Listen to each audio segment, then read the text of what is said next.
Hello, ladies and gents, boys and girls, people of all sexualities, identities, and more, and welcome back to another series review. And today's series review is none other than Season 2 of Peacemaker. So without further ado, let's not beat around the bush and let's get right into it. Peacemaker Season 2 picks up really from where Season 1 left off. Essentially, they've just destroyed the butterflies, and the group has kind of disbanded in a way. Chris is in a sticky situation. Him and his girlfriend, well, not girlfriend yet, but him and one of the main characters who he's become very attached to, essentially start to test their relationship. And all he tries to do throughout this whole series is solidify exactly where they're going. And I can't blame him, to be honest. I've been through some similar patches myself in my life, and I feel like this is the most human you can make a character. So, when he's unsure and she won't give him a definitive answer, he decides that it's not worth being in a world where he's not valued, so he jumps through a portal one night whilst having a bit of a depressive mood, and he comes across a life he wishes he has. But upon discovering this life, he ends up in a fight with an alternate version of himself, and after accidentally murdering him, tries to take over his life and live his life. But with the FBI and everyone still on Chris's tail, it doesn't make it easy for him to just move on into a new life. It turns out he's being hunted down, and his friends are going to do everything in their hands to essentially save him from what's coming. Chris spends some very happy months, or however long time passed for him in this alternate dimension. He spends time with his dad and the brother that he never knew was still alive in this dimension. And essentially, the pair of them have an absolute great bond. However, what Chris doesn't realize until his mates turn up into the dimension is the dimension that he chose was accidentally a racist dimension, which pretty much all people of colour were put in concentration camps because the Nazis won in this dimension.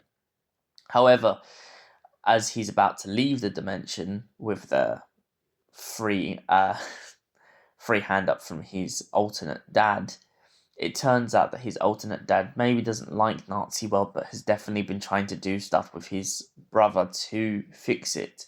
But his brother is still driven on the fact that he killed his original brother, and so it turns out that they're in a sticky situation where revenge seems to be in the eyes of the beholder. After escaping this Nazi dimension, the group re-spanned back in their original world and essentially come together to agree to Chris's demise. Chris gives himself in to the FBI, goes to prison, doesn't want to see any of his mates for a very long time, but then his mates manage to find the bail money because Vigilante just so happens to have a lot of blood money in his basement.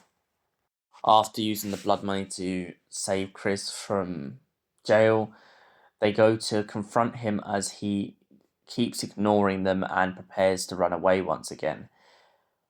One of Chris's main friends pretty much points out to him the fact that she is the way she is because of Chris. She loves him, he's an idiot, but she still loves him regardless. He can't keep running away from things. And after Chris and his girlfriend finally become boyfriend and girlfriend, Chris wakes up to the idea that maybe he doesn't need to run away from anything because he's got the friends he needs and they've been in front of him the whole time.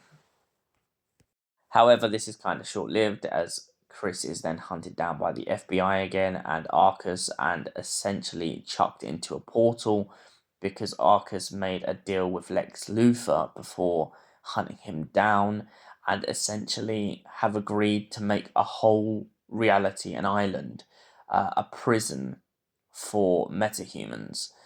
This concerns Chris's friends and now starts making them work towards a goal in which hopefully they will be able to save the world from this oncoming catastrophe in which metahumans will be trapped in a place forever, exiled to a dimension which who knows what lays in store. So, what did I think of season 2 of Peacemaker? It's very strong, it has great relationship ties, it has great friendship ties, and most importantly, it pushes the boundary on what we call friends and what we call partners.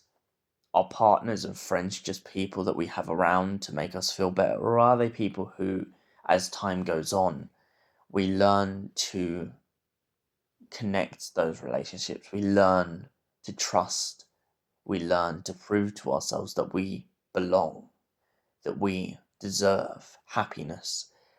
And for that reason, I give season 2 of Peacemaker a solid 10 out of 10. Thanks for watching, and we will see you in the next video. Currently in Bristol, so I may be a while before I have anything out, but I will try my best to get something out before the weekend is over. Goodbye for now.